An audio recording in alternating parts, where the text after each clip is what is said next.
Hello नमस्कार तपाईहरु हेर्नुहुँदैछ modular kitchen सिक्किमको यो भिडियो र म सुरज दुराल तपाईहरुलाई आज म बताउन गइरहेको छु कि हामीले जुन चाहिँ यो किचन बनाएको छ यो सिङताम शान्तिनगरमा कस्तो प्रकारले बनाएको छ र कुन मटेरियल युज गरेको छ सबै तपाईले यो भिडियोमा हेर्नुहुन्छ र सबैभन्दा पहिला तपाईलाई सिङ्क एरिया दिन म देखाउन चाहन्छु है।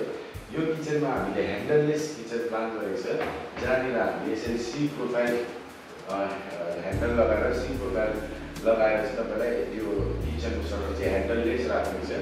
तपाईले यहाँ पाउनुहुन्छ र सबैमा hydraulic soft close plain basket soft close छैन र तपाईले यहाँनिर खाली बास्केट यहाँ पनि सफ्ट क्लोज छैन। यो अनि किचन तपाईको फुल मोडुलर किचन यहाँ स्ल्याबको कुनै पनि सिभिल वर्कको केही काम भएको छैन।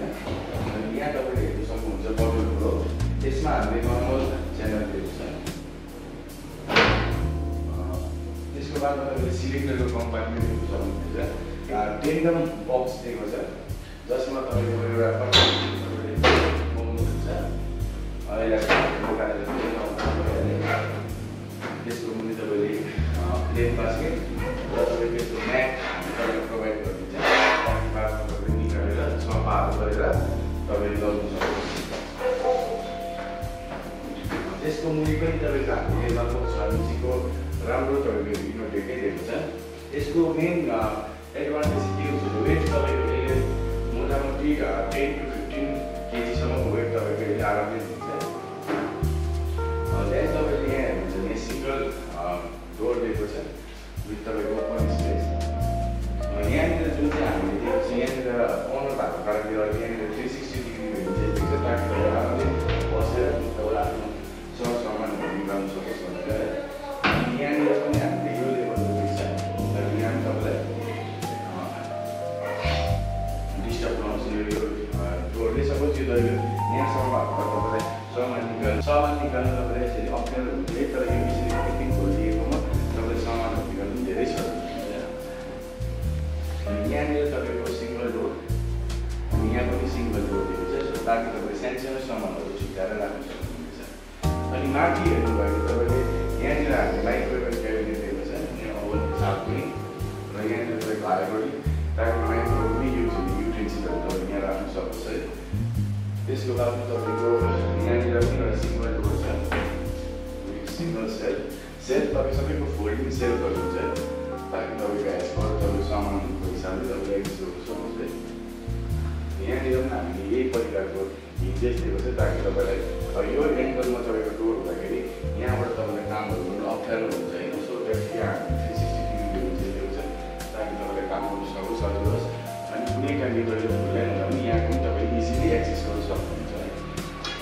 त्यसको बादमा तपाईँको यहाँनिर जुन चाहिँ दिएको छ यहाँ पनि त्यही हिसाबले छ इफ तपाईँको यो तपाईँको बन्द छ भने पनि तपाईँले आरामले यहाँबाट सामानहरू निकाल्नु सक्नुहुन्छ। इफ तपाईँको यो पनि यसरी 180 डिग्री नर्मली तपाईँलाई यसरी प्रब्लम हुन्छ सो द्याट हामीले यसलाई 360 डिग्री दिएको कारणले गर्दाखेरि तपाईँको मजाले सामानहरू तपाईँको मजाले एक्सेस भइहाल्छ। अनि यहाँनिर तपाईँको सटर दिएको छ तपाईँको ब्ल्याक सटर दिएको छ ग्लास सटर त्यसमा तपाईँको ब्ल्याक ग्लासै लगाएको छ हाइड्रोलिक ग्यास बम। त्यसको बादमा यहाँनिर माथि पनि हामीले यो सिस्टमले तपाईँको एउटा डोर लगाएको छ यहाँनिर तपाईँको हाइड्रोलिक स्टोरेज यहाँनिर मजाले हुन्छ। चिनीलाई तपाईँको मजाले कभर गरिदिएको छ। चिनी हामीले भेटेको चिनी दिएको छ कस्टमरको डिमान्ड अनुसारै। देन तपाईँको यहाँनिर तपाईँले सेम डिजाइनलाई कमन राख्नुको लागि यहाँनिर पनि हामीले हाइड्रोलिक प्लगसँग ग्लास सटर दिएको छ हाइड्रोलिक पम्पसँग ग्लास सटर डोर दिएको छ ब्ल्याकमा। अनि यहाँ पनि सेम तपाईँको पुस सिस्टमले माथि खोलेको यहाँ तपाईँको यसरी नै सिङ्गल क्याबिनेट छ। अनि यहाँनिर तपाईँको चिटिपिटी छ चिटिपिटी तपाईँले डाइरेक्ट भाँडा धोएर यहाँनिर राखेर पानी तपाईँको ड्रेन भएर त्यसमा सबै कलेक्ट भइहाल्छ। सो यसलाई टाइममा तपाईँले यसरी निकाल्न सक्नुहुनेछ।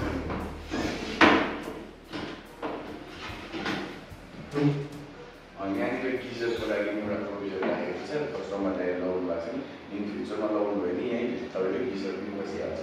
हामीले बनाएको किचन सिङताम शान्तिनगरमा र टोटल तपाईँको यो किचनमा हामीले ग्रे एस ग्रे तपाईँको पिभिसी ल्यामिनेट युज गरेको छ है र फिटिङ्सहरू जति पनि छ सबै तपाईँको हाइड्रोलिक सफ्ट क्लोज युज गरेको छ। अनि यदि तपाईँहरूलाई पनि कुनै किचनको इन्क्वायरी छ या त तपाईँहरूलाई केही इन्टिरियरको बारेमा केही जान्नु छ भने हामीलाई कमेन्ट गर्नुहोस् होला। Thank you so much.